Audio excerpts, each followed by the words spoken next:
இன்றைக்கு சிலுவையை குறித்ததான செய்தி மார்க் 15ஆம் அதிகாரம் 33ஆம் வசனம், அதுக்கப்புறம் 37 38.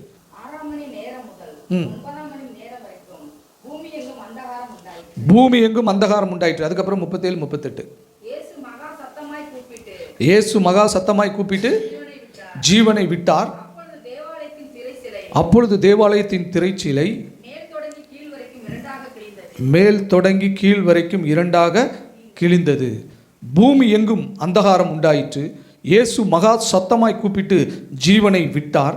அப்பொழுது தேவாலயத்தின் திரைச்சீலை மேல் தொடங்கி கீழ் வரைக்கும் இரண்டாக கிழிந்தது. ரெண்டு முக்கிய சம்பவங்கள். பூமி எங்கும் அந்தகாரம் உண்டாயிற்று. தேவாலயத்தின் திரைச்சீலை மேல் தொடங்கி கீழ் வரைக்கும் இரண்டாக கிழிந்தது. தேவாலயம் பரலோகத்தில் இது மெய்யான கூடாரம் என்று அழைக்கப்படுகிறது. இதன் மாதிரியை தான் ஓரே பர்வதத்தில் கர்த்தர் மோசேக்கு காண்பித்து வனாந்தரத்தில் ஆசரிப்பு கூடாரத்தை கட்ட சொன்னார். ஆசரிப்பு கூடாரத்தின் மாதிரியை தான் சாலமோன் தேவாலயமாக கட்டினான். ஆசரிப்பு கூடாரத்தினுடைய உட்கட்டமைப்பு எப்படி இருக்கும் அப்படின்னு பார்த்தீங்கன்னா, அது சிலுவையை பிரதிபலிக்கிறதாக இருக்கும். ஆசரிப்பு கூடாரத்தினுடைய உட்கட்டமைப்பு அது சிலுவையை பிரதிபலிக்கிறதாக இருக்கும். ஆசரிப்பு கூடாரத்திற்குள்ள நுழைந்த உடனே முதல்ல நீங்க பார்க்கிற காரியம் என்ன தெரியுமா? வெண்கல பலிபீடம் வைக்கப்பட்டிருக்கும். உள்ள நுழைஞ்ச உடனே நீங்க பார்க்கிறது வெண்கல பலிபீடம். அந்த அவுட்டர் கோர்ட்ல முதல்ல நீங்க உள்ள நுழைஞ்சு பார்க்கிற ஒரு காரியம் அது வெண்கல பலிபீடம் இருக்கும். அதை தாண்டி பார்த்தீங்கன்னா வெண்கல தொட்டி இருக்கும். அதை தாண்டி நீங்கள் பார்க்கும்போது கதவு அங்கு இருக்கும். அதை தாண்டி நீங்க உள்ள போய் பார்க்கும்போது அந்த பரிசுத்த ஸ்தலத்தில் இடது பக்கம் அந்த பொன்னார் செய்யப்பட்ட குத்துவிளக்கு வைக்கப்பட்டிருக்கும். அதை தாண்டி நீங்கள் பார்க்கும்போது வலது பக்கத்தில் அங்கே தேவ சமூகத்து அப்பங்கள் வைக்கப்பட்டிருக்கும். அதற்கப்புறம் அந்த திரை கொடுக்கப்பட்டிருக்கும். தேவாலயத்தின் திரை சீலை அந்த இடத்துல தொங்கவிடப்பட்டிருக்கும். அதற்குள்ளாக உடன்படிக்கை பட்டி வைக்கப்பட்டிருக்கிற அந்த கிருபாசனம் மூடப்பட்டிருக்கிற அந்த உடன்படிக்கை பெட்டி அங்கு இருக்கும். அது மகா பரிசுத்த ஸ்தலம் என்று அங்கு பார்க்கிறோம். இப்போ நீங்க நல்லா கவனிச்சு பாருங்க. உள்ள நுழைஞ்ச உடனேயே பலிபீடம் அந்த இடத்துல கொடுக்கப்பட்டிருக்கும். பலிபீடம் என்பது இரத்தத்துடன் தொடர்புடையதாக இருக்கிறது. பலிபீடம் என்பது இரத்தத்துடன் தொடர்புடையது. அடுத்தது பார்த்தீங்கன்னா வெண்கல தொட்டி அந்த இடத்துல இருக்கும். வெண்கல பலிபீடம் அதை தாண்டின உடனே வெண்கல தொட்டி அந்த இடத்துல இருக்கும். அந்த வெண்கல தொட்டி எதுக்கு வைக்கப்பட்டிருக்கிறதுனா சுத்திகரிப்புக்கு வைக்கப்பட்டிருக்கிறது.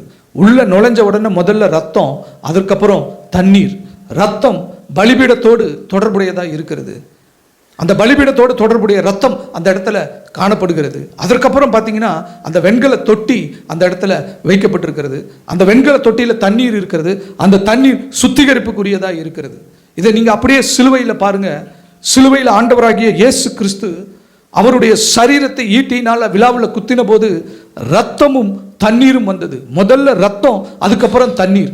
எவ்வளோ அழகா அதை ஆசரிப்பு கூடாரத்தில் அவர் வெளிப்படுத்தி காண்பித்தார். உள்ள நுழைஞ்ச உடனே பலிபீடம். அந்த பலிபீடத்தில் பலியிடக்கூடிய காரியம், அந்த பலிபீடத்துக்கும் ரத்தத்துக்கும் சம்பந்தம் இருக்கு. அதை தாண்டின உடனே தொட்டி, அந்த தொட்டியில் தண்ணீர் நிரப்பி இருக்கிறது. அந்த தண்ணீர் சுத்திகரிப்புக்கு உடையதாக இருக்கிறது. அப்போ ஆசரிப்பு கூடாரத்தில் உள்ள நுழையும் போதே அங்கு காண்பிக்கப்படுகிற காரியம் ரத்தமும் தண்ணீரும் என்று சொல்லி நாம் பார்க்கிறோம். யோவான் 19ஆம் அதிகாரம் 34ஆம் வசனத்தில் நம்ம வாசிக்கிறோம். ஆகிலும் போர் சேவகன் ஒருவன் ஈட்டியினாலே அவருடைய விழாவில் குத்தினான், உடனே ரத்தமும் தண்ணீரும் புறப்பட்டது என்று சொல்லி நாம் பார்க்கிறோம். நாம் சிலுவையை அணுகும் போது முதல்ல நமக்கு கிடைப்பது கர்த்தராகிய இயேசு கிறிஸ்துவனுடைய ரத்தம். அதற்கப்புறம் சுத்திகரிப்பு. ரத்தம் எதை குறிக்கிறது? பாவ மன்னிப்பை குறிக்கிறது. நம்முடைய பாவங்களை அவர் மன்னிக்கிறார். நம்முடைய பாவங்களுக்காக அவருடைய ரத்தத்தை சிந்தி நம்முடைய பாவத்தினுடைய தண்டனையை, ஆக்கினியை அவருடைய சரீரத்தில் ஏற்றுக்கொள்ளுகிறார். அந்த ரத்தம் நமக்கு பாவ மன்னிப்பை உண்டு பண்ணுகிறது. அதற்கப்புறம் என்ன நடக்கிறது? சுத்திகரிப்பு உண்டு பண்ணப்படுகிறது. சுத்திகரிப்பு என்ன? ஞானஸ்நானத்தை குறித்து அங்கு சொல்லுகிறார். தண்ணீரில் மூழ்கினவன் சுத்தமாய் இருக்கிறான் என்று சொல்லி ஆண்டவர் பேதுருவின் இடத்துல சொன்னார். மூழ்கினவன் முழுவதும் சுத்தமாய் இருக்கிறான் என்று சொல்லி சொன்னார். அப்போ அந்த ரத்தமும் தண்ணீரும் அங்கு சொல்லப்படுகிற காரியம் என்ன? ஒரு பாவியான மனிதன் கர்த்தரிடத்தில் வரும்போது அவனுடைய பாவத்தை மன்னிக்கிற இரத்தம் அவனுக்கு கொடுக்கப்படுகிறது. அவனுடைய மாம்சத்தை சுத்திகரிக்கிற தண்ணீர் அவனுக்கு கொடுக்கப்படுகிறது. இது இரண்டுமே கர்த்தராகிய இயேசு கிறிஸ்துவனுடைய சரீரத்திலிருந்து வெளியில வந்ததை நாம் பார்க்கிறோம். ஆண்டவர் சொன்னார், நீங்களும் சுத்தமாய் இருக்கிறீர்கள், நீங்களும் பாவத்தினாலும் அக்கிரமத்தினாலும் வாழ்ந்திருந்த உங்களை என்னுடைய இரத்தம் கழுவி உங்களை சுத்திகரித்து பாவ மன்னிப்பை உங்களுடைய வாழ்க்கையில உண்டு பண்ணி உங்களை சுத்திகரித்திருக்கிறது என்று சொல்லி ஆண்டவர் சொல்லுகிறார். இதுதான் ஆசரிப்பு கூடாரத்தில் முதல் 2 காரியங்களை நாம் அங்கே பார்க்கிறோம். அடுத்தது ஒரு கதவு இருக்கிறது. அந்த கதவை தாண்டி உள்ளே போகும்போது இடது பக்கத்தில் பொன்னார் செய்த குத்துவிளக்கு வைக்கப்பட்டிருக்கிறது. முதல்ல பாருங்க, வெண்கல பலிபீடம், அது ரத்தத்தோடு சம்பந்தப்பட்டது. அதுக்கப்புறம் வெண்கல தொட்டி, அந்த வெண்கல தொட்டி சுத்திகரிப்போடு சம்பந்தப்பட்டது. அதுக்கப்புறம் கதவு, அந்த கதவை தாண்டி உள்ளே போகும்போது இடது பக்கத்தில் பொன்னார் செய்த அந்த குத்துவிளக்கு அங்கு வைக்கப்பட்டிருக்கிறது. அந்த குத்துவிளக்கு எதை குறிக்கிறது? ஒளியை குறிக்கிறது, வெளிச்சத்தை குறிக்கிறது, வெளிச்சத்தை குறிக்கிறது. தேவன் வெளிச்சமாக இருக்கிறார், தேவன் ஒளியாக இருக்கிறார். நானே உலகத்திற்கு ஒளியாக இருக்கிறேன் என்று சொல்லி ஆண்டவராகிய இயேசு கிறிஸ்து சொன்னார். அந்த குத்து விளக்கு அங்கு வைக்கப்பட்டிருக்கிறது. அந்த ஒளி கர்த்தராகிய இயேசு கிறிஸ்துவை பிரகாசிக்கிறது, கர்த்தராகிய இயேசு கிறிஸ்துவை அறிவிக்கிறது. அடுத்தது வலது பக்கத்தில் பார்க்கும்போது தேவ சமூகத்து அப்பங்கள் அங்கு அடுக்கி வைக்கப்பட்டிருக்கிறது. அந்த அப்பம் எதை குறிக்கிறது? அந்த அப்பம் எப்படி அடுக்கி வைக்கப்பட்டிருப்பார்கள்? 6 ஆறாக 2 அட்டிகள் அடுக்கி வைக்கப்பட்டிருப்பார்கள். ஒரு அட்டியில் 6 அப்பம் இருக்கும், அதே மாதிரி இன்னொரு அட்டியில் 6 அப்பம் இருக்கும். 2 6 ஆக அங்கே அடுக்கி வைக்கப்பட்டிருக்கும். 2 6 அட்டிகளாக அங்கு அப்பங்கள் அடுக்கி வைக்கப்பட்டிருக்கும். அப்போது அங்கே என்ன சொல்லப்பட்டிருக்கிறது? 6 6 அப்படிங்கும்போது அது 66. அந்த 66 எதை குறிக்கிறது? நம்முடைய பரிசுத்த வேதாகமத்தை குறிக்கிறது. 66 புஸ்தகங்களை கொண்ட நம்முடைய வேதத்தை அது குறிக்கிறது. அப்போது அந்த ஆசரிப்பு கூடாரத்திற்குள்ள ஒரு மனுஷன் வரும்போது அவன் கழுவப்படுகிறான், அவனுடைய பாவங்கள் மன்னிக்கப்படுகிறது, அவன் சுத்திகரிக்கப்படுகிறான். அவன் அதற்குள்ளே வரும்போது மெய்யான ஒளியாகிய இயேசு கிறிஸ்துவை பெற்றுக்கொள்ளுகிறான். இயேசு கிறிஸ்துவை பெற்றுக்கொண்டு அங்கு பார்க்கும்போது கர்த்தருடைய வார்த்தையை அவன் எடுத்துக்கொள்ளுகிறான். கர்த்தருடைய வார்த்தை அந்த இடத்துல வைக்கப்பட்டிருக்கிறது. கர்த்தருடைய வார்த்தை யார் என்று சொல்லும்போது, ஆதியிலே வார்த்தை இருந்தது, அந்த வார்த்தை தேவனிடத்தில் இருந்தது, அந்த வார்த்தை தேவனாய் இருந்தது, அவர் ஆதியிலே தேவனோடு இருந்தார் என்று சொல்லி அங்கு சொல்லப்பட்டிருக்கிறது. அப்போ அந்த ஆசரிப்பு கூடாரத்திற்குள்ள வரும்போது ஒவ்வொரு மனிதனும், எந்த மனிதன் அந்த ஆசரிப்பு கூடாரத்துக்குள்ள வருகிறானோ அந்த மனிதன் பாவ மன்னிப்பு பெற்றுக்கொள்ளுகிறான், சுத்திகரிக்கப்படுகிறான், மெய்யான ஒளி இயேசு கிறிஸ்துவின் இடத்துல வருகிறான், கர்த்தருடைய வார்த்தையின் இடத்துல வருகிறான்.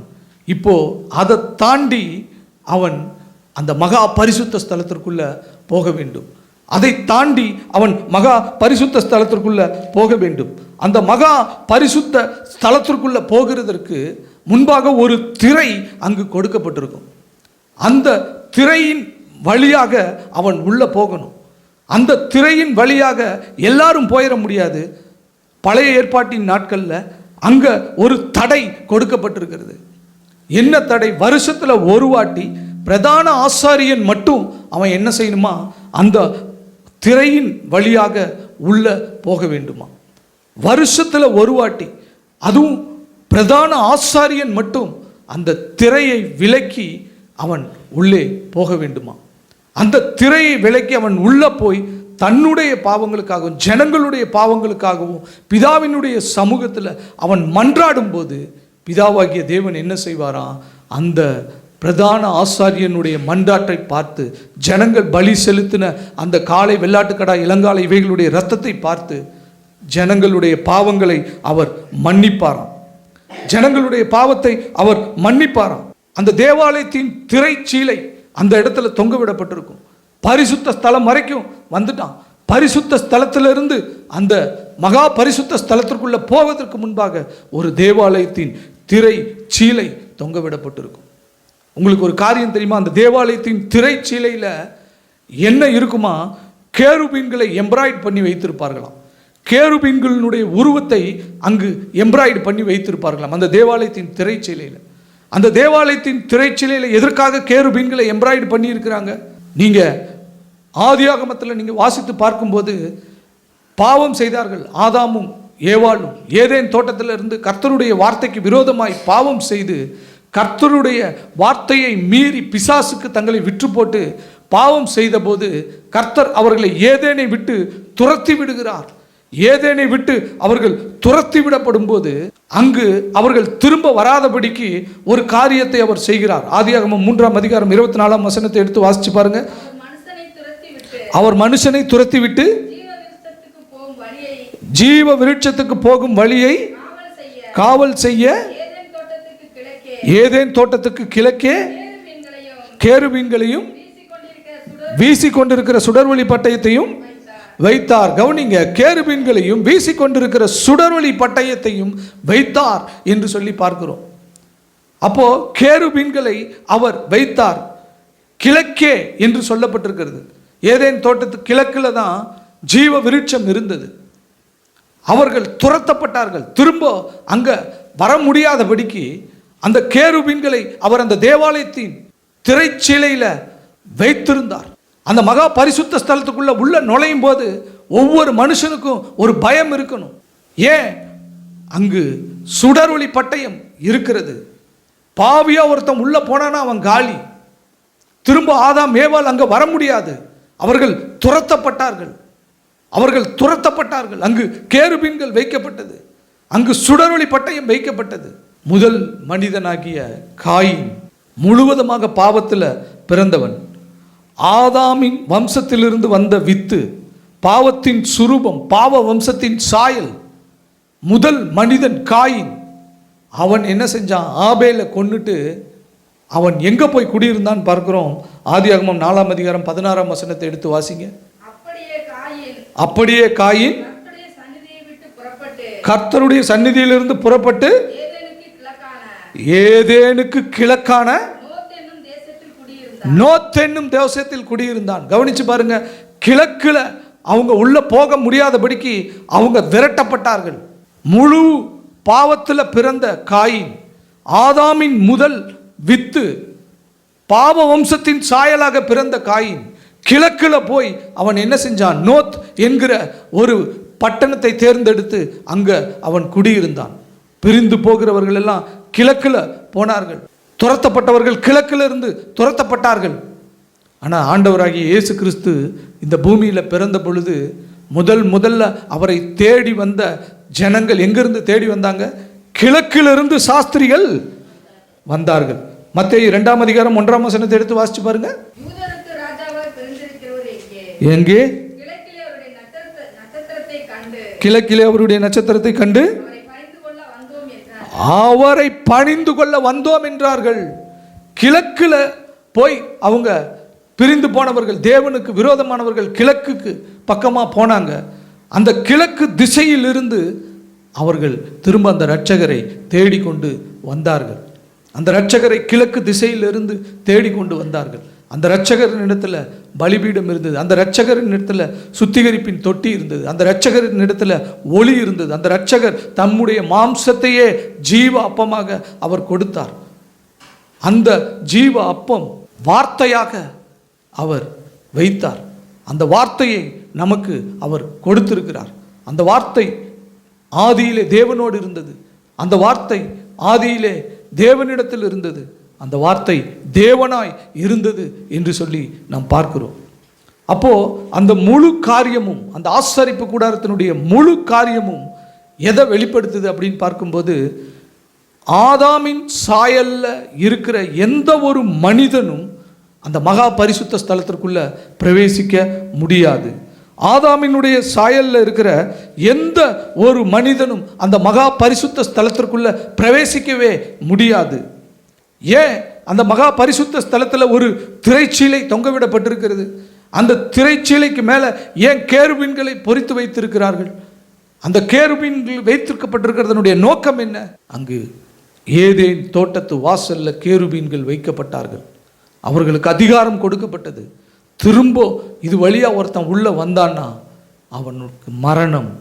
திரும்ப இது வழியா ஒருத்தன் உள்ள வந்தான்னா மரணம். அப்படி போலதான் அந்த மகா பரிசுத்த ஸ்தலம் இருந்தது. உள்ள ஆதாமின் சாயலோடு, ஆதாமின் வம்சத்தில், ஆதாமின் சொரூபத்தில், ஆதாமின் வித்துல ஒருத்தன் உள்ள வந்தா அவன் கொல்லப்படுவான், அவன் அந்த இடத்துல கொல்லப்படுவான் என்று சொல்லி பார்க்கிறோம். ஆசரிப்பு கூடாரத்தில் அந்த மகா பரிசுத்த ஸ்தலத்தில் மட்டும்தான் இந்த பூமியிலே தேவனுடைய பரிசுத்தம் விளங்கினது. அந்த மகா பரிசுத்த ஸ்தலத்தில் மட்டும்தான் இந்த பூமியில் தேவனுடைய அந்த பிரசன்னம் மகிமை விளங்கினது. வேற எங்கேயுமே அவருடைய மகிமை காணப்படலை, அவருடைய மகிமை கொடுக்கப்படலை. ஒரு ஆசரிப்பு கூடாரத்தை செய்யினார். அந்த ஆசரிப்பு கூடாரத்தில் சிலுவையின் காரியங்களை வைத்தார், கிறிஸ்துவின் காரியங்களை வைத்தார், கிறிஸ்துவின் ரட்சிப்பை வைத்தார். அங்கே ஒரு மகா பரிசுத்த ஸ்தலத்தை உண்டு பண்ணினார். அந்த மகா பரிசுத்த ஸ்தலத்தில் மட்டும்தான் பரலோகத்தில் இருக்கிற தேவனுடைய அந்த மகிமை என்ன செய்தது, வந்தது. அந்த மகிமை அந்த ஆசரிப்பு கூடாரத்தில் நிரப்பினது. அவர் அதற்குள்ள வாசம் பண்ணினார், அவர் அதற்குள்ள இருந்து பேசுவார், அதற்குள்ள இருந்து பலி செலுத்தப்பட்ட அந்த இரத்தத்தை பார்த்து ஜனங்களுடைய பாவத்தை மன்னிப்பார். அது தேவனுடைய ஸ்தலம், தேவன் இறங்குகிற ஒரு இடம், தேவன் வாசம் பண்ணுகிற ஒரு இடம். இதை எப்படி அழகா நம்ம புரிந்து கொள்ளலான்னு பார்த்தீங்கன்னா, அங்கே மட்டும்தான் அந்த பரிசுத்த ஸ்தலத்தில் மட்டும்தான், அந்த ஆசரிப்பு கூடாரத்தில் மட்டும்தான், அந்த ஆசரிப்பு கூடாரத்தில் இருக்கிற அந்த மகா பரிசுத்த ஸ்தலத்தில் மட்டும்தான் கர்த்தருடைய பிரசன்னம் இருந்தது, கர்த்தருடைய வெளிச்சம் இருந்தது, கர்த்தருடைய ஒளி இருந்தது.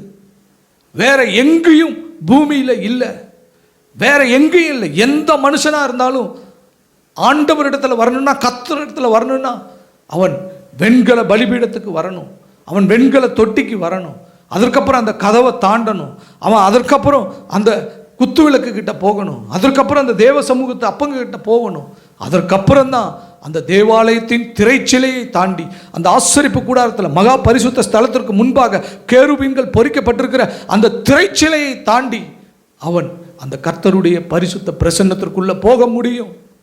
வேற எங்கேயும் கர்த்தருடைய பிரசன்னம் இல்லை, வேற எங்கேயும் நீங்க கர்த்தருடைய சத்தத்தை கேட்க முடியாது, வேற எங்கேயும் கர்த்தருடைய பிரசன்னம் ஜனங்களுக்கு கிடைக்காது, பாவ மன்னிப்பு கிடைக்காது.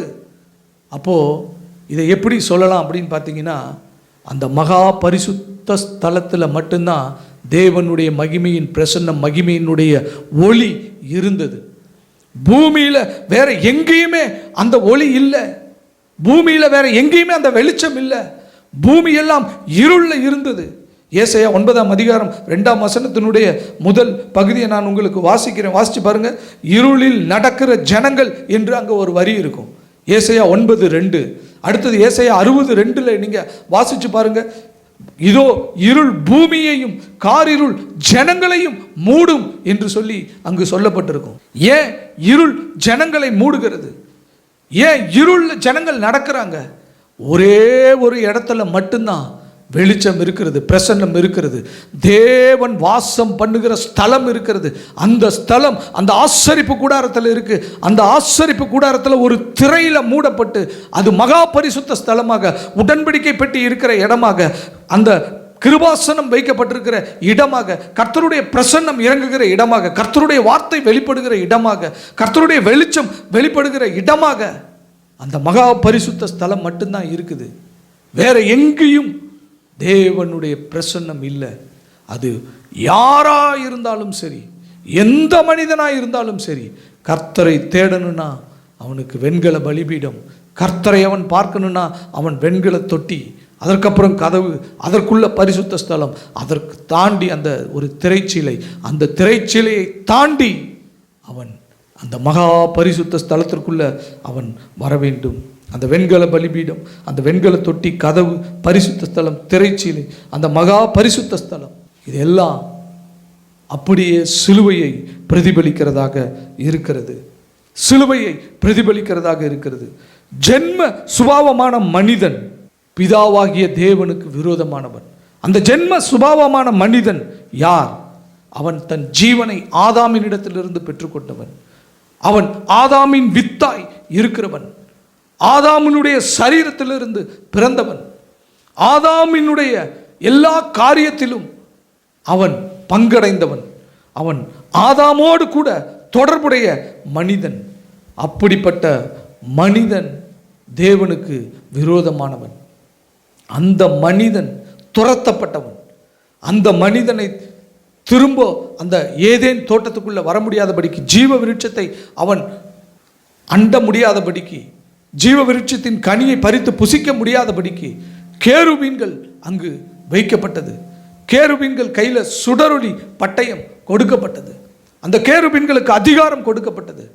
அந்த மனிதனை திரும்ப அதற்குள்ள விட முடியாதபடிக்கு, அவன் மீறி வந்தால் அவனை கொன்று போடுகிறதற்கு அந்த கேருபீன்களுக்கு அதிகாரம் கொடுக்கப்பட்டது. அப்படிப்பட்ட மனிதனை குறித்து தேவனுடைய இருதயம் எப்படி இருந்தது? அவனை நொறுக்க வேண்டும், அவனை உடைக்க வேண்டும், அவனை அழிக்க வேண்டும், அவனை கொல்ல வேண்டும் என்று சொல்லி தேவன் விரும்பினார். தேவன் விரும்பினார். நோவாவின் நாட்களில் அதை விரும்பினார். மனுஷரை இந்த பூமியில உருவாக்கினதற்கு தேவன் மனஸ்தாபப்பட்டார் என்று சொல்லி பார்க்கிறோம். இந்த பூமியில் இருக்கிற எல்லா மனுஷனையும் அழிக்கிறதற்கு அவர் விரும்பினார் என்று சொல்லி பார்க்கிறோம். நோவாவுக்கோ கர்த்தருடைய கண்களில் கிருபை கிடைத்தது என்று சொல்லி பார்க்கிறோம். நோவா முதலாக 8 பேர் தவிர முழு உலகத்தையும் தேவன் இரக்கமில்லாமல் அழித்தார்.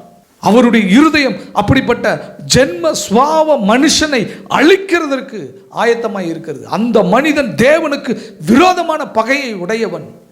அவன் ஒரு நாளும் தேவன் அவனை ஏற்றுக்கொள்ளுகிறதே இல்லை. தேவன் அவனை அங்கீகரிக்கிறது இல்லை. தேவனை அவன் ஒரு நாளும் தரிசிப்பதில்லை. தேவனுக்கு விரோதமானவனாக அந்த மனிதன் இருக்கிறான். அந்த மனிதன் அவனை பார்க்கும்போது தேவனுக்கு அவன் மேலே கோபம் வருகிறது. அவருடைய கோபத்தின் காரியங்கள் அவன் மேலே ஊற்றப்படுகிறது. அந்த ஜென்ம சுபாவமான மனிதனை அவர் நொறுக்குகிறதற்கும் உடைக்கிறதற்கும் அழிக்கிறதற்கும், அவனை நொறுக்கி அவனை ஒன்றுமில்லாமல் பண்ணுகிறதற்கு அவருடைய இருதயம் ஆவலாய் இருக்கிறது. ஏன்னா அந்த மனிதன் ஆதாமினுடைய சாயலிலிருந்து, ஆதாமினுடைய சுபாவத்திலிருந்து அவன் வந்தவன். ஆதாமினுடைய சுபாவம் என்ன? ஆதாமினுடைய காரியம் என்ன? ஆதாம் எதன் நிமித்தம் தேவனுக்கு விரோதமானவனாய் போனான்? அவன் தன் சொந்த வழியை தெரிந்து கொண்டான். தன் சொந்த சிந்தனையை அவன் வெளிப்படுத்தினான். சிந்தையை அவன் தேவனுக்கு முன்பாக தன் சொந்த சிந்தையை அவன் வெளிப்படுத்தினான். அது மட்டும் இல்லை, தனக்கு தானே தீர்ப்பை அவன் எழுதி கொண்டான். தேவன் என்ன சொன்னார் அதை குறித்து? நீ புசிக்கும் நாளிலே சாகவே சாவாய் என்று சொல்லி ஆண்டவர் தீர்ப்பு கொடுத்திருந்தார். ஆனால் அவன் என்ன தீர்ப்பு எழுதினான்? இதை புசித்தால் என் கண்கள் திறக்கப்படும், அது மட்டும் இல்லை நான் தேவர்களைப் போல இருப்பேன் என்று சொல்லி அவன் தீர்ப்பு எழுதினான். அது மட்டும் இல்லை, நான் சாவது இல்லை என்று சொல்லி அவன் தீர்ப்பு எழுதினான். தேவன் சொன்னார், நீ சாகவே சாவாய் என்று சொன்னார். இல்லை, நான் சாக மாட்டேன். இல்லை, என் கண்கள் திறக்கப்படும். இல்லை, நான் தேவர்களைப் போல இருப்பேன். இதெல்லாம் பிசாசு அவனுக்குள்ள கொண்டு வந்து வைத்த காரியம். இந்த ஒரு காரியம் தேவனுக்கு விரோதமான ஒரு பகையாய் போனது.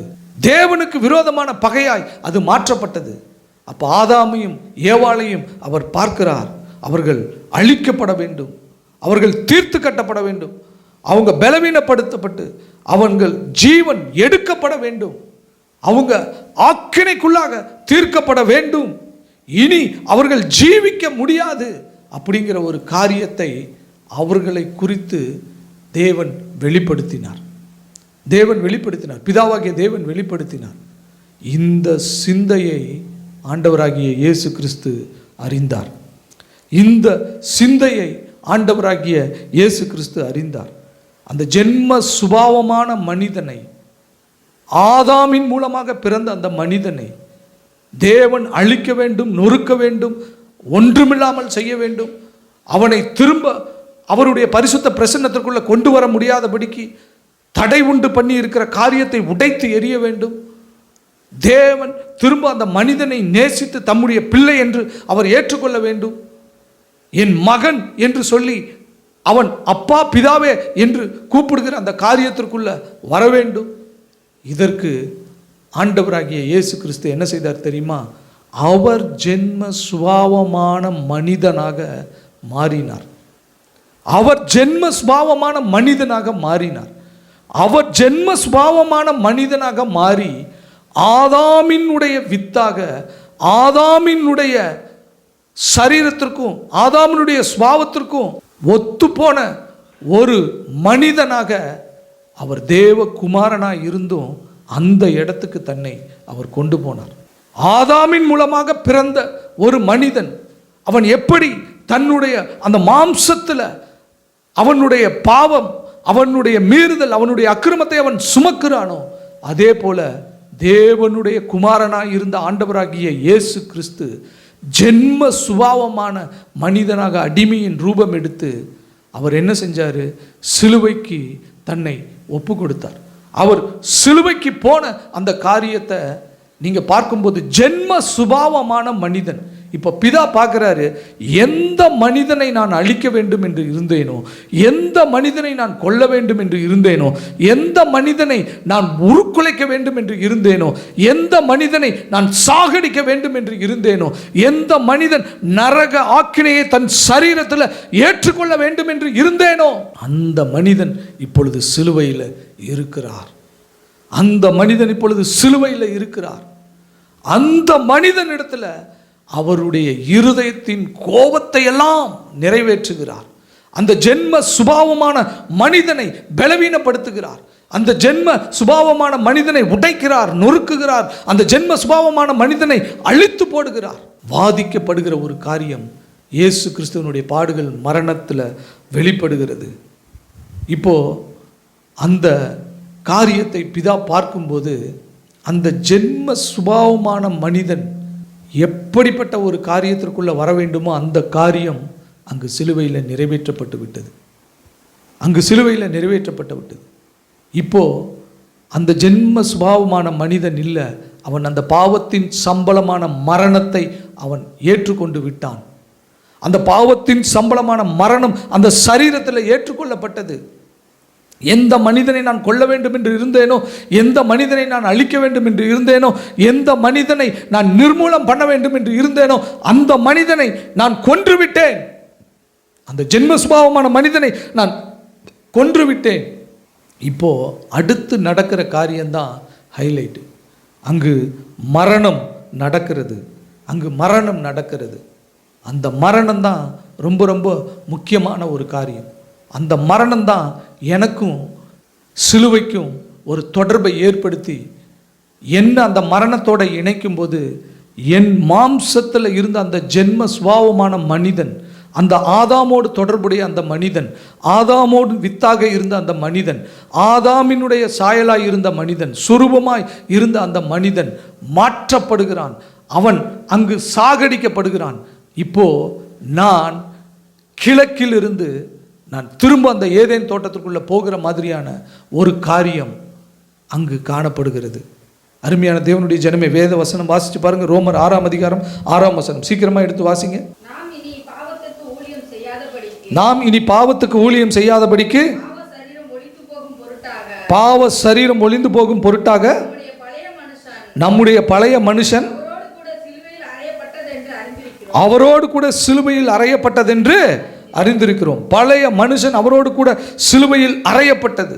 சிலுவையில் பழைய மனுஷன் பலவீனப்படுத்தப்பட்டான், அடிக்கப்பட்டான், நொறுக்கப்பட்டான். பாவத்தின் சம்பளம் மரணம். அந்த மரணத்தை அவன் தழுவினான் என்று சொல்லி பார்க்கிறோம். கிறிஸ்து நமக்காக பழைய மனுஷனின் சாயலை ஏற்றுக்கொண்டு சிலுவையில் அடிக்கப்பட்டார். அப்போ ஒரு காரியம் நடந்தது. என்ன நடந்தது? சிலுவையில் அவர் மரிக்கிற தருவாய்க்கு வந்துட்டார். அந்த ஜென்ம சுபாவமான மனுஷன் சிலுவையில் மரிக்கிற தருவாய்க்கு வந்துட்டான். நான் ஏற்கனவே சொன்னேன், உலகத்திலேயே பிதாவாகிய தேவனுடைய மகிமையான பிரசன்னம் எங்கே இருந்துச்சு அப்படின்னு பார்த்தீங்கன்னா, ஆசரிப்பு கூடாரத்தில் அந்த மகா பரிசுத்த ஸ்தலத்துக்குள்ளே இருந்துச்சு. அப்போ மீதி இருக்கிற உலகம் பூராவும் இருள் இருந்தது. அந்த இருள் என்கிறது என்ன அப்படின்னு பார்த்தீங்கன்னா, தேவனுக்கு விரோதமான பகையான பாவம். அந்த பாவம் முழு உலகத்திலும் இருந்தது. பரிசுத்தங்கிறது எங்கே இருந்துச்சு? பரிசுத்தங்கிறது பரிசுத்த ஸ்தலத்தில், மகா பரிசுத்த ஸ்தலத்தில் மட்டும்தான் இருந்தது. அங்கே மட்டும்தான் அந்த பரிசுத்த காரியம் இருந்தது. அங்கே மட்டும்தான் ஜனங்களுக்கு பரிசுத்தம் கொடுக்க முடியும். உலகத்தில் வேற எங்கேயும் பரிசுத்தத்தை பெற்றுக்கொள்ள முடியாது. அப்போ அங்கே மட்டும்தான் அது இருந்தது. ஆனால் அது அவ்வளவு சீக்கிரம் யாருக்கும் கிடைக்காது. அதற்கு முன்பாக ஒரு தேவாலயத்தின் திரைச்சீலை இருக்கிறது. அந்த தேவாலயத்தின் திரைச்சீலையில் அங்கு கேருபீன்கள் பொறிக்கப்பட்டிருக்கிறது. அதனுடைய அர்த்தம் என்ன? ஏதேன் தோட்டத்தில் கேருபீன்கள் வைக்கப்பட்ட அந்த காரியம் அப்படியே அங்கே கொடுக்கப்பட்டிருக்கிறது. அப்போ இந்த இருள் என்ன அப்படின்னு பார்க்கும்போது, உலகம் முழுவதும் தேவனுக்கு விரோதமான அந்த பாவமான காரியம் அங்கு இருந்தது. அந்த ஜென்ம சுபாவ மனிதன் அந்த இருளில் தான் வாழ்ந்துகிட்டு இருந்தான். இப்போ அந்த ஜென்ம சுபாவமான மனிதன் சிலுவையில் மரிக்க போகிறான்.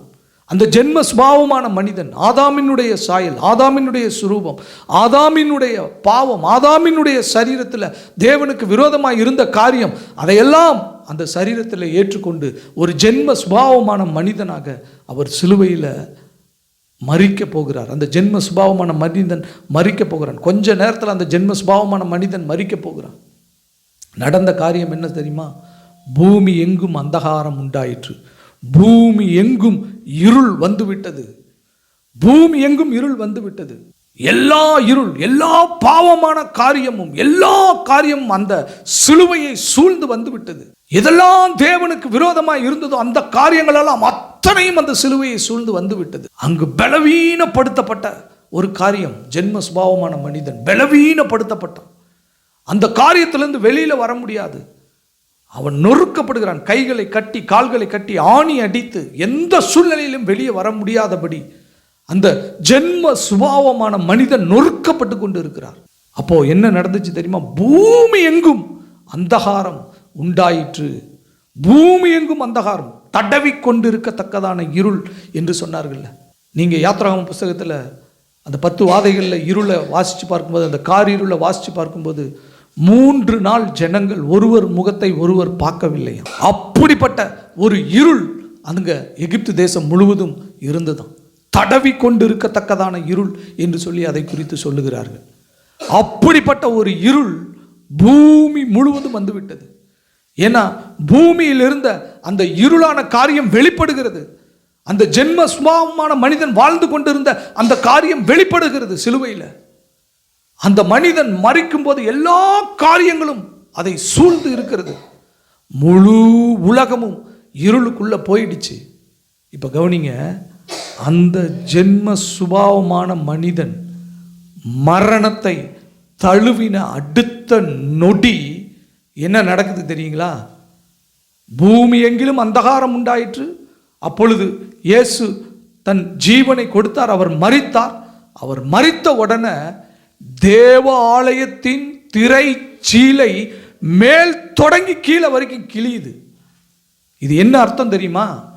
அப்போ அந்த தேவ ஆலயத்தில் அதுவரைக்கும் மூடி வைக்கப்பட்டிருந்த அந்த தேவ பிரசன்னம், தேவனுடைய வெளிச்சம், தேவனுடைய மகிமை, தேவனுடைய வார்த்தை, தேவனுடைய அந்த மகிமையான ஒளி என்ன செய்து அந்த தேவாலயத்தின் திரைச்சிலையை கிழித்து கொண்டு இந்த பூமிக்குள்ள பிரகாசிக்கிறது. நான் சொன்னேன், அந்த தேவாலயத்தின் திரைச்சிலையில கேருபீன்கள் இருந்தது என்று சொன்னேன். எந்த கேருபீன் மனிதன் கர்த்தரிடத்தில் வருவதற்கு தடையாய் இருந்தானோ அந்த கேருபீன் கிழிக்கப்படுகிறது.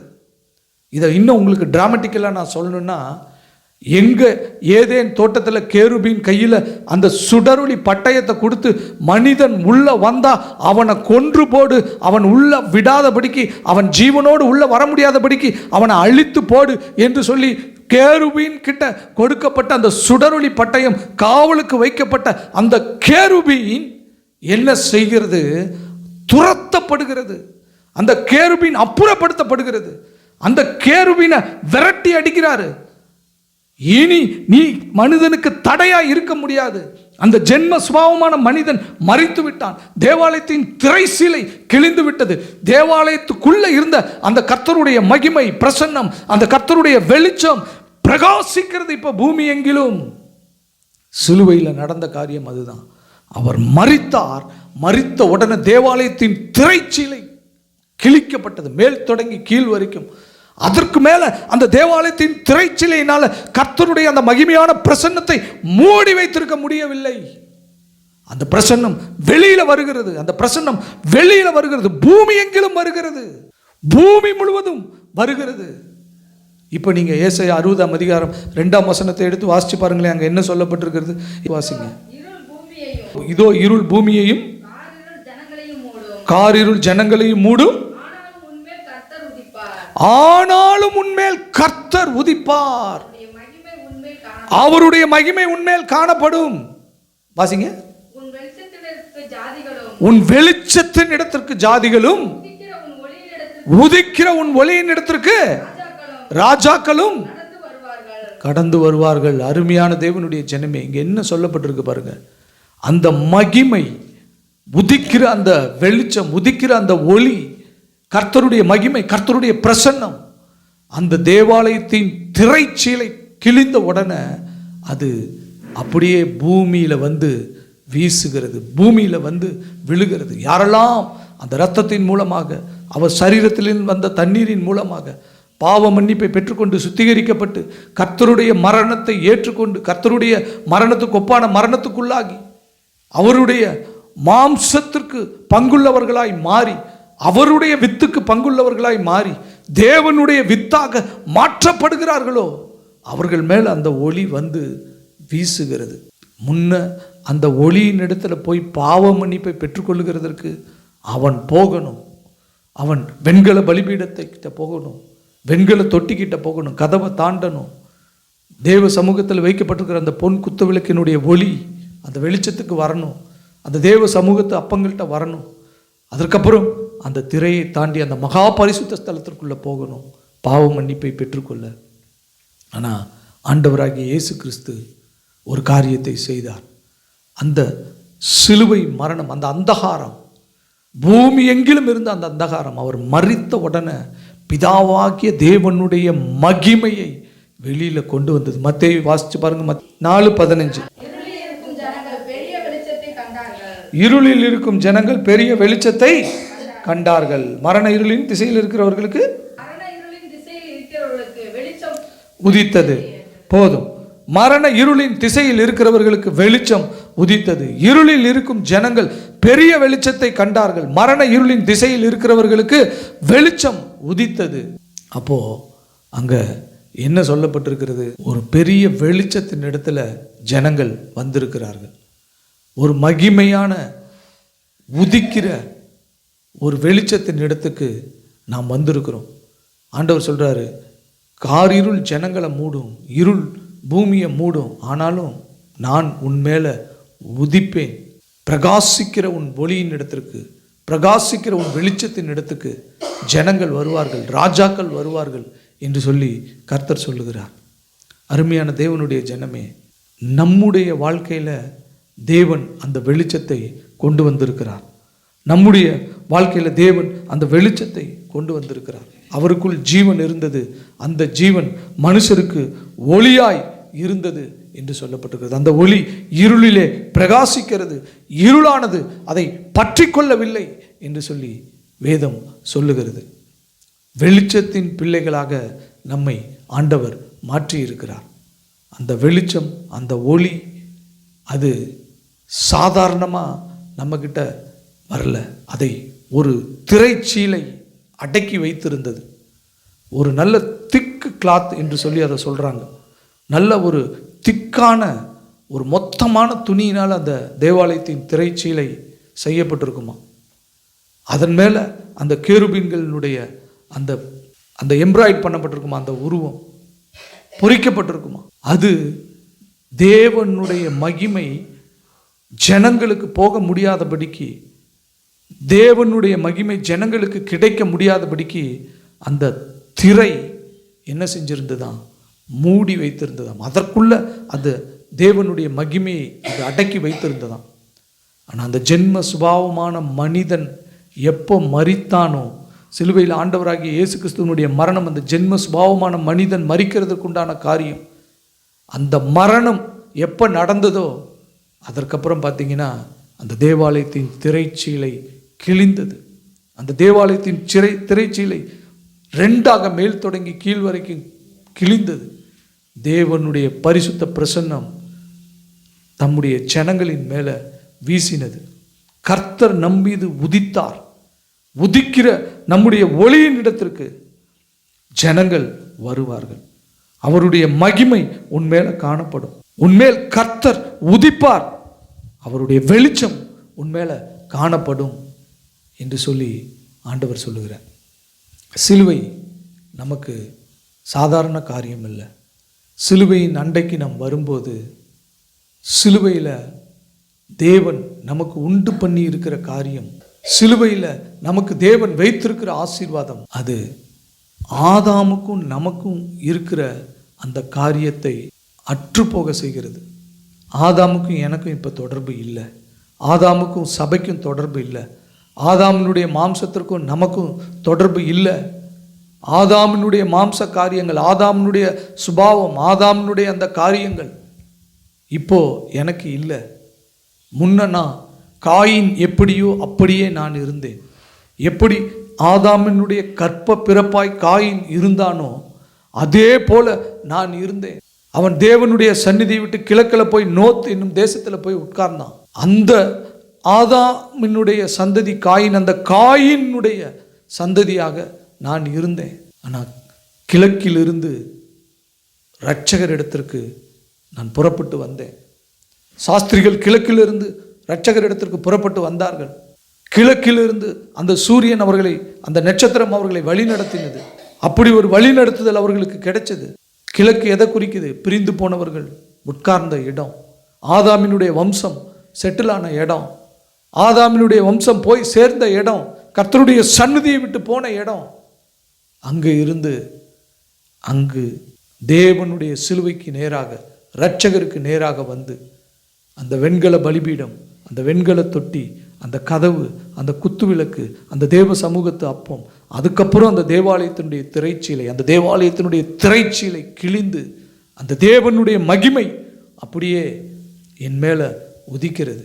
இப்போ ஆண்டவர் சொல்றாரு, என் மகிமை உன்மேல் இருக்கிறது, நான் உன்மேல் உதிப்பேன் என்று சொல்லி கர்த்தர் சொல்லுகிறார். உதிக்கிற உன் வெளிச்சத்தின் இடத்திற்கு, ஒளியின் இடத்திற்கு ஜனங்களும் ராஜாக்களும் வருவார்கள் என்று கர்த்தர் சொல்லுகிறார். கர்த்தர் இந்த காலை வேளையிலே நம்மோடு கூட இடைப்பட்டிருக்கிறார்.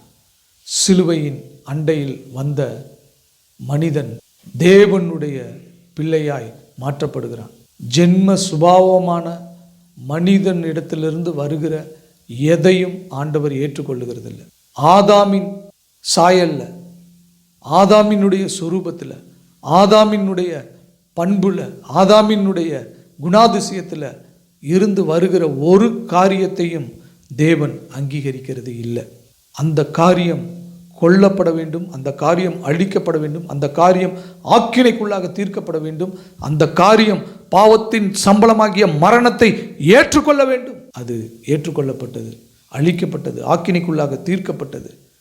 அந்த சரீரம் பிற்கப்பட்டது, அந்த சரீரம் நொறுக்கப்பட்டது, அந்த சரீரம் நமக்காக எல்லா காரியத்தையும் ஏற்றுக்கொண்டு ஜென்ம சுபாவமான மனிதனை கொன்று போட்டிருக்கிறது. இப்போ ஒரு புதிய சிருஷ்டிப்பாக, ஒரு புது படைப்பாக ஆண்டவர் நம்மை உருவாக்கி இருக்கிறார். எந்த ஒரு மனுஷனும் கிறிஸ்துவுக்குள் இருந்தால் புது சிருஷ்டியாக இருக்கிறான். பழையவைகள் ஒளிந்து போயின, எல்லாம் புதிதாக்கப்பட்ட ஒரு மனிதனாக இருக்கிறான். இந்த புது சிருஷ்டியிலிருந்து வருகிற எல்லா காரியத்தையும் அவர் ஏற்றுக்கொள்ளுகிறார். இந்த புது சிருஷ்டியிலிருந்து உண்டாகுகிற எல்லா காரியத்தையும் பிதாவாகிய தேவன் ஏற்றுக்கொள்ளுகிறார். பிள்ளைகளாய் பார்க்கிறார், பிள்ளைகளாய் இருக்கிறார், தகப்பனாய் இருக்கிறார், தகப்பனாய் காத்திருக்கிறார், தகப்பனாய் பிள்ளையை கட்டி அணைக்கிறார், முத்தமிடுகிறார், வஸ்திரங்களை மாற்றுகிறார், முத்திரை மோதிரத்தை கொடுக்கிறார், பாதரட்சைகளை அணிவிக்கிறார், உள்ளே கொண்டு போய் அவனுக்கு தேவையான போஷாக்கை கொடுக்கிறார், அவனோடு கூட விருந்துண்கிறார், மகிழ்ச்சியாய் இருக்கிறார். ஏன்னா அது புது சிருஷ்டி. அந்த புது சிருஷ்டியே காரியம் என்று சொல்லி அப்போஸ்தலனாகிய பவுல் சொல்லுகிறார். அப்போஸ்தலனாகிய பவுல் சொல்லுகிறார். இப்போது உங்களுக்கு எல்லா காரியமும் தெளிவாய் புரிந்திருக்கும். கேருபீன்கள் துரத்தப்பட்டார்கள். இப்போ இந்த புது சிருஷ்டி உள்ளே வரும்போது அந்த கேருபீன் இந்த புது சிருஷ்டியை ஒன்றும் செஞ்சிடக்கூடாதுன்னு சொல்லி கேருபீனை ஆண்டவர் துரத்தி இருக்கிறார். சுடரொளி பட்டயம் அங்கே இல்லை. புது சிருஷ்டிக்கு முன்பாக சுடரொளி பட்டயம் இல்லை. இப்போ கேருபீன்கள் என்னவா இருக்கு? எனக்கு ஊழியம் செய்கிற பணிவிடை ஆவிகளாய் அவர்கள் இருக்கிறது. இந்த புது சிருஷ்டிக்கு ஊழியம் செய்கிற பணிவிடை ஆவிகளாய் அது இருக்கிறது. அவர் அந்த கேருபீன்களை கொண்டு நம்மை பாதுகாக்கிறார், அந்த தூதர்களை கொண்டு பாதுகாக்கிறார். அவர்கள் தங்கள் கரங்களில் உங்களை ஏந்தி கொண்டு போவார்கள், உங்கள் பாதம் கல்லில் இடராதபடிக்கு அவர்கள் தங்கள் கரங்களில் உங்களை ஏந்தி கொண்டு போவார்கள் என்று சொல்லப்பட்டிருக்கிறது. அப்படிப்பட்ட ஒரு காரியம் உங்களுக்காகவும் எனக்காகவும் வைக்கப்பட்டிருக்கிறது. அந்த தூதன் என்ன நினைப்பான்? ஒரு நாள் இவன் வந்தா கொன்று போடுன்னு சொல்லி, இவன் உள்ளே வந்தா இவனை விட்டுறாதன்னு சொல்லி, இவனை அழித்துருன்னு சொல்லி என் கையில் பட்டயத்தை கொடுத்தாரு. இப்போது இவனையே என் கையில் கொடுத்து இவனை தூக்கிட்டு போடா அப்படின்னு சொல்கிறாரு. அதுதாங்க உண்மை. கர்த்தர் இந்த நாளில் சிலுவையின் மூலமாக நமக்கு ஒரு பெரிய ரட்சிப்பை அவர் உண்டு பண்ணியிருக்கிறார். அந்த ரட்சிப்பு சாதாரணமான ஒரு காரியம் அல்ல. அது தேவாலயத்தின் திரைச்சீலை கிழிக்கப்பட்டு பிதாவாகிய தேவனுடைய மகிமை, பிதாவாகிய தேவனுடைய இரக்கம், பிதாவாகிய தேவனுடைய அன்பு, பிதாவாகிய தேவனுடைய காருண்யம், அவருடைய பிரசன்னம், அவருடைய வெளிச்சம் நம்மிடத்தில் உதிக்கிறதற்கு, வெளிப்படுகிறதற்கு அந்த தேவாலயத்தின் திரைச்சீலை கிழிக்கப்பட்டது. இருக்கிற இடத்துல அப்படியே கண்களை மூடி கர்த்தருடைய சமூகத்தில் நம்மை முழுதுமாய் ஒப்பு கொடுப்போம். சிலுவை ஒரு ஏதோ கற்பனையான காரியம் அல்ல. சிலுவை ஏதோ ஒரு கதையாய் இருக்கிற காரியம் அல்ல. சிலுவை கர்த்தருடைய மகிமையை உன்னுடைய வாழ்க்கையில், என்னுடைய வாழ்க்கையில் கொண்டு வந்திருக்கிறது. பிதாவாகிய தேவனுடைய இரக்கத்தை உன்னுடைய வாழ்க்கையில், என்னுடைய வாழ்க்கையில் கொண்டு வந்திருக்கிறது. பிதா இனி ஒருபோதும் என்னை துரத்தி விட முடியாதபடிக்கு, நீங்கள் ஆதியாகமத்தில் வீட்டில் போய் வாசித்து பாருங்கள், 3ஆம் அதிகாரத்தில் அவர்களை துரத்தி விட்டார். எவ்வளோ ஒரு கொடுமையான ஒரு காரியம். யாரை ஆசையாக உண்டாக்கி, யாருக்காக அந்த ஏதேன் தோட்டத்தை உருவாக்கி, யாருக்காக அவைகளை எல்லாம் சிருஷ்டித்து, யாருக்காக அந்த தோட்டமும் அங்கே இருக்கிற அந்த செழிப்பும் அந்த அங்கே இருக்கிற ஒரு பெரிய மகிமையான சந்தோஷமும் யாருக்காக வைக்கப்பட்டதோ அந்த மனுஷனை அந்த இடத்துலேருந்து துரத்தி விட்டார் என்று சொல்லி பார்க்கிறோம். இப்போ திரும்ப அந்த சந்தோஷமும் அந்த செழிப்பும் அந்த ஆசீர்வாதமும் அந்த மகிமையும் ஒரு புது சிருஷ்டிப்புக்கு வைக்கப்பட்டிருக்கிறது. அதை நீங்கள் அனுபவிக்க முடியும். அதை தான் சிலுவை நம்முடைய வாழ்க்கையில் கொண்டு வந்திருக்கிறது. இந்த ஜென்ம சுபாவமான மனிதன் சாகிறது சாதாரண விஷயம். தேவன் ஒரு நாள் அந்த ஜென்ம சுபாவமான மனுஷனை அழிக்கணும்னு நினச்ச போது அவ்வளோதான், அவர் இருதயம் அடைக்கப்பட்டது. முழு உலகமும் காலியாச்சு. அப்படி திரும்ப அவரால் செய்ய முடியும். ஆனால் அவர் செய்யலை. தன்னை அந்த ஜென்ம சுபாவமான மனிதனாக மாற்றி அந்த ஜென்ம சுபாவமான மனிதனுக்குரிய தண்டனையை அவர் ஏற்றுக்கொண்டு, இப்பொழுது எனக்கும் ஆதாமுக்கும் எந்த கனெக்ஷனும் இல்லை, எனக்கும் கிறிஸ்துவின் சரீரத்திற்கும் கனெக்ஷன், கிறிஸ்துவின் சரீரமாகிய சபைக்கும் எனக்கும் கனெக்ஷன். அது மூலமாக பிதாவாகிய தேவனோடு நான் இணைக்கப்பட்டு பிதாவாகிய தேவனை அப்பா பிதாவே என்று கூப்பிட பண்ணுகிற புத்திர சுபிகாரத்தின் ஆவியை நான் பெற்றுக்கொண்டு இருக்கிறேன். இந்த ஆசீர்வாதத்திற்குள்ளே நான் வந்திருக்கிறேன். இனி நான் சாதாரண ஆள் இல்லை, கர்த்தர் என் மேலே உதிப்பார். ஒரு மகிமை, கர்த்தருடைய மகிமை என் மேலே காணப்படும். ராஜாக்கள் என்னிடத்தில் கடந்து வருவார்கள், ஜனங்கள் என்னிடத்தில் கடந்து வருவார்கள். இது கர்த்தருடைய வாக்குத்தத்தம், இது பொய்யல்ல. இந்த வாக்குத்தத்தத்தோடு இந்த மாதத்திற்குள்ளே பிரவேசிங்க. கர்த்தர் பெரிய காரியங்களை உங்களுடைய வாழ்க்கையில் செய்வார். நல்ல பிதாவே, நன்றியோடு உம்மை துதிக்கிறோம், ராஜாவும் ஸ்தோத்தரிக்கிறோம். அப்பா ஆண்டவரே, இந்த காலைவேளையிலே ஆண்டவரே, ஆதாமுக்கும் எங்களுக்கும் இருந்த எல்லா உறவும் முடித்து வைக்கப்பட்டிருக்கிறது. ஆதாமினுடைய வித்தாய் நாங்கள் இல்லை, நாங்கள் கிறிஸ்துவின் பிள்ளைகளாக, கிறிஸ்து மூலமாக பிதாவுக்கு பிள்ளைகளாக, பிதாவினுடைய வித்தாக நாங்கள் இருக்கிறோம். கிறிஸ்து எப்படி தேவனுடைய குமாரனாய் இருக்கிறாரோ அதே போல் நாங்களும் தேவனுடைய பிள்ளைகளாக இருக்கிறோம். ஆண்டவரே, தேவனோடு கூட எங்களுக்கு உறவு இருக்கிறது. ஆண்டவரே, நாங்கள் இனி ஆதாமினுடைய காரியத்தில் இல்லை, ஆண்டவரே கிறிஸ்துவினுடைய ஆசீர்வாதத்தில், கிறிஸ்துவினுடைய சரீரமாக நாங்கள் இருக்கிறோம். தகப்பனே, அந்த ஆசீர்வாதம் எங்களுடைய வாழ்க்கையில் காணப்பட வேண்டும். ஆண்டவரே, அந்த நிலைமையில் நாங்கள் வாழ வேண்டும். நாங்கள் உலகத்துக்குரியவர்கள் அல்ல, மண்ணுக்குரியவர்கள் அல்ல, இருளுக்குரியவர்கள் அல்ல, நாங்கள் வெளிச்சத்தின் பிள்ளைகள். உலகத்தில் வெளிச்சம் இருக்கிறது, தேவனுடைய பரிசுத்த பிரசன்னம் இருக்கிறது, தேவனுடைய மகிமை இருக்கிறது. அந்த மகிமை எங்கள் மேலே காணப்படுகிறது. தகப்பனே, கிறிஸ்துவின் மூலமாக சிலுவையில் அந்த மகிமை வெளிப்பட்டிருக்கிறது. அந்த மகிமை நாங்கள் பெற்றுக்கொண்டு இருக்கிறோம். அந்த மகிமையோடு இந்த காலை வேளையில் நம்முடைய சமூகத்தில் நாங்கள் வந்திருக்கிறோம். வந்த ஒவ்வொருவரையும் கர்த்தாவே அந்த மகிமையினால் நிரப்பி ஆசீர்வதிக்கும்படியாய் ஜெபிக்கிறோம். இந்த மாதம் முழுவதும் ஆண்டவரே, இந்த வார்த்தைகள் அவர்களுடைய வாழ்க்கையில் வெளிப்படட்டும். இந்த ஆசீர்வாதங்கள் அவர்களுடைய வாழ்க்கையில் வெளிப்படட்டும். அந்த மகிமையான காரியம், பிதாவாகிய தேவனுடைய அந்த மகிமையான பிரசன்னம் கிறிஸ்துவின் சரீரத்தில் இருக்கிற உம்முடைய பிள்ளைகளுக்கு, அவருடைய சரீரமாகிய சபையில் இருக்கிற உம்முடைய பிள்ளைகளுக்கு காணப்படட்டும். எங்கள் மீட்பரும் எங்கள் இன்ப இரட்சகருமாய் இருக்கிற கர்த்தராகிய இயேசு கிறிஸ்துவின் நாமத்தில் எங்கள் பிதாவினிடத்தில் அர்ப்பணித்து ஒப்பு கொடுத்து ஜெபம் வேண்டுகிறோம். எங்கள் ஜீவனுள்ள நல்ல தகப்பனே, ஆமென்.